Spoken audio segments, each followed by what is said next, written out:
We are here for the rookie recap video, a weekly feature here on the channel, going rookie by rookie through those players who did play in this week's game. And guys, we might have the quietest week so far of the season for the rookie class, but that's fine. There is still plenty to talk about. And speaking of another quiet game, we will start things off as we have, I believe, every week this season, with Xavier Worthy, who played 51 snaps of offense this week.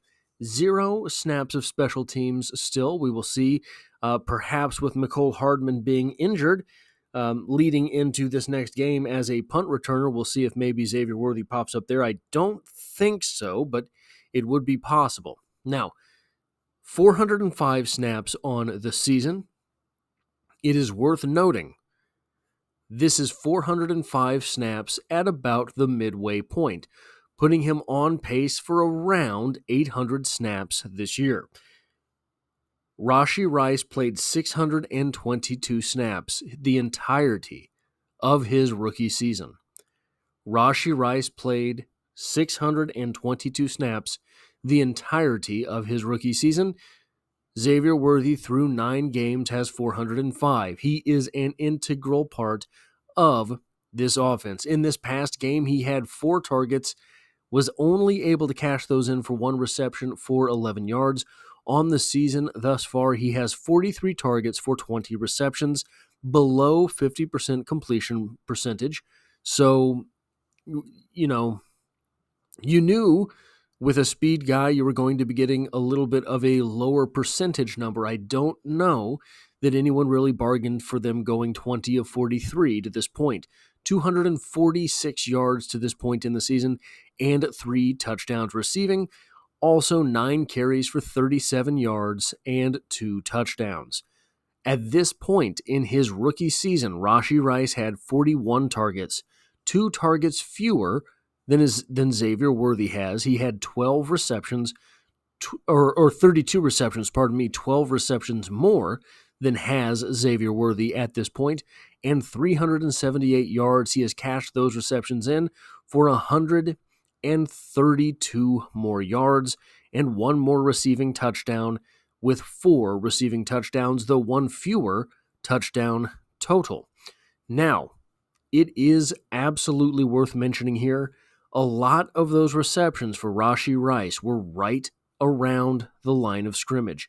Throw it to him, let him play bully ball, let him put his hand in someone's face. That is kind of the way most of Rashee Rice's rookie season went. And this is where we're going to start seeing a larger departure from Xavier Worthy if Xavier Worthy doesn't pick things up, because this is right around the time in the season where Rashee Rice started emerging as the number 1 wide receiver for these Kansas City Chiefs. So it is going to be interesting to see what happens the rest of the way. I have no numbers to point to with this, guys. This is a gut feeling from watching the player on the field. This is a gut player from watching Patrick Mahomes' struggles this season, along with where it is that Patrick Mahomes is excelling. I think this is going to be a turning point for Xavier Worthy. Absolutely nothing to base that on. I understand that. But it seems the team is taking more chances in the intermediate to downfield stuff with Xavier Worthy. I do not have the numbers on that. I do not have any numbers to tell me how close he is to making these receptions. It's just something I think I'm picking up from watching. Moving on, this is where the conversation this week will be as it pertains to the rookies for the Kansas City Chiefs. Kingsley Suamataia got back on the field with the offense for 46 snaps and 4 special teams. Worth noting, those 46 snaps were sandwiched in between Wanya Morris starting the game and Wanya Morris finishing the game. Wanya Morris, while Kingsley Suamataia was the active left tackle, played his special team snaps, meaning that when Wanya Morris went out, he was not completely out. He was able to come back when the Kansas City Chiefs absolutely had to ice things. Or try to ice things. So, was he really hurt? Yes, I believe that. But was he able to go back in the game? Well, the Kansas City Chiefs decided not to risk it, let Kingsley get a little bit of experience, and it did not go well. I think that the reaction to Kingsley Suamataia's snaps this week were a bit inflated. I think that it is a bit of being caught in the moment, but I am willing, so many voices have said this, that this was the worst performance they've ever seen, etc., that Kingsley Suamataia should not be on the field at all, that Kingsley Suamataia does not look like he is an NFL player, etc. So many voices have said that.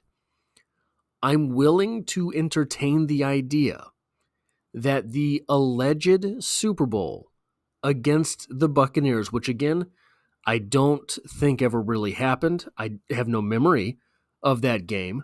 No one else seems to either. I haven't talked to anyone who watched said game. I think it might have been imaginary, where apparently the Kansas City Chiefs lost all of their offensive linemen.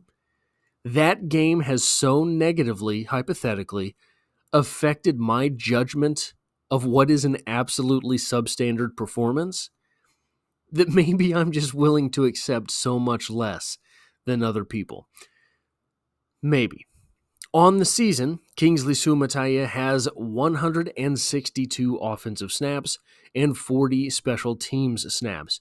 Through the entirety of Wanya Morris's 2023 season, he played 339 offensive snaps along with 59 special teams snaps. This puts Kingsley Suamataia now officially behind the pace of Wanya Morris, which is incredible to think considering that Kingsley Suamataia started immediately for the Kansas City Chiefs in his rookie season, was pulled, but started immediately. One thing worth considering here, I think Kingsley Suamataia is going to be fine. Maybe not. Maybe that is wrong. The latest speculations on Trey Smith are that he will command $20 to $22.5 million per year in free agency. If that is the case, I do not believe he will be a Kansas City Chief. So, the Kansas City Chiefs did draft Hunter Nourzad. The Kansas City Chiefs did draft C.J. Hansen. The Kansas City Chiefs did draft Kingsley Suamataia. Between those three players, I don't think Mike Caliendo is necessarily going to be in the race to start for the Kansas City Chiefs. Between those three players, possibly four with Wanya Morris involved, I think that they will have a replacement ready for Trey Smith heading into next season. At some point, you will have to replace Joe Thuney as well. I do not know how long he plans on playing football. He is a little bit older than you would like to see on your offensive line. So this could be another super cycle for starting offensive linemen in Kansas City, depending on what happens at the left tackle spot, what happens at the right guard spot, should Joe Thuney decide to retire. And then all of a sudden, you're really thankful that Jawan Taylor contract is in place. The next player here, Carson Steele, 13 snaps and 3 special team snaps, 2 carries, 3 yards. Here's where things start to get a little bit dicey when we're talking about Carson Steele. 46 carries through his rookie season. Okay. 152 yards. That's a 3.3 yard average. Now, you have to admire consistency because in the passing game, he has 6 targets, 3 receptions, 10 yards with a 3.3 yard average per reception. So no matter how you get Carson Steele the football, he's getting you 3.3 yards. The problem is If you want to move the chains, you have to average 3.4 yards at the minimum. So we're getting into struggle territory for Carson Steele at this point in his rookie season. Not surprising, right? A UDFA running back, not surprising. Surprising that he's on the team. If you want to go with surprising statistics, the fact that he has any, that's the real surprise. That is to be commended. In the return game, 5 returns, 138 yards with a 27.6 yard average. This is really sort of, for myself, confirming what it was that I was suspicious of in the preseason, that with these offensive and defensive lines, if you will, on the kickoff return team, on the kickoff team, being so close together, it might advantage the bigger, stronger runners, thus the running backs, thus the power backs who can move a little bit. That is what we have seen, and I think it might be what we continue to see as far as the kickoff return is concerned. Now on to the defensive player, and the guys who ended up just playing special teams, with a surprise mixed in there. Jaden Hicks, 16 snaps, 21 special team snaps. This gives him 54 snaps of defense on the season, along with 178 special team snaps. On the game, he had 2 tackles. He was targeted 3 times, gave up 2 completions for 21 yards. On the season, he has 8 tackles, 1 tackle for loss, 1 pass deflection, and I don't have it in there, but he has an interception as well. He has given up on 6 targets, 4 receptions. That is a 66.7% completion rate for 38 yards, but only a 44.4 rating when targeted. That's a good rating when targeted. The 66% completion percentage, not quite so impressive. But we are seeing Jaden Hicks playing more defense. I think that we have seen a couple maybe sub-expectation games for Brian Cook. I don't know that they have been necessarily bad games, but they haven't been what is expected of Brian Cook. And Jaden Hicks is moving in on some of that expanded playing time. Moving on, Christian Roland Wallace, a surprise absentee from defensive snaps, playing only 14 special team snaps on the game, giving him 69 snaps on the season of defense. So you see Jaden Hicks quickly catching up there, and 123 special team snaps. On the season, he has 10 tackles, 2 quarterback hits, 1 pass deflection, and an interception. He's been targeted 10 times, given up 7 completions for 70% completion percentage and 78 yards with an 86.7 rating when targeted. Golly, that is a lot of 7s. But you also see the difference there in the rating when targeted between Jaden Hicks and Christian Roland Wallace. Christian Roland Wallace, when targeted, an 86.7 rating, and Jaden Hicks a 44.4. So higher leverage completions going against Christian Wallace because the completion percentage is roughly the same, 66.7 against Jaden Hicks and a 70 against Christian Roland Wallace. And the last guy on the list here is the aforementioned Hunter Nourzad. He played 4 special team snaps in the game. This gives him 42 snaps of special teams on the season. Is this the most thrilling rookie season for Hunter Nourzad? Indeed, it is not. But having to be ready on a week-to-week basis, being included on the special teams, means that he has the trust of the coaching staff. That is a good sign if you think you're going to have to replace a player or 2 in the next couple of seasons.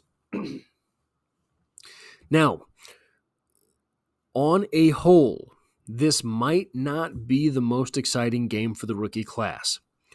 But I think the more wins this team racks up, the closer this group is to getting extended playing time in Week 18.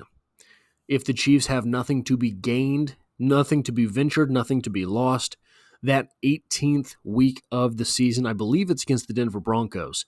Again, I believe. I could be wrong. I did not check.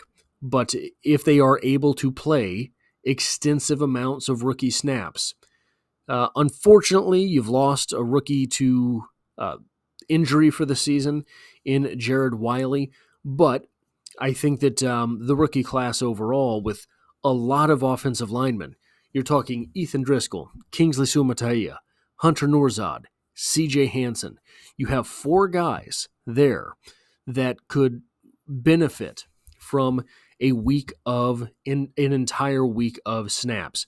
I don't think you can get them all on the field, because I think you would put Hunter Nourzad at center, save Creed the reps. I think you would put CJ Hansen at the left guard position. Your right guard position might be Mike Caliendo. Then you would have Kingsley Suamataia and maybe Ethan Driscoll. That would be incredible if you could get all of those guys on the field for the entirety of a game. That is all I have for this, the rookie recap. And if you like or appreciate what it is that I do here, hitting the like button really does help me out, as it tells YouTube to share this video with other Chiefs fans. And if you find yourself here by chance but not design, consider hitting the subscribe button, because the Chiefs are the only thing I talk about. And I hope to have you back for the next one.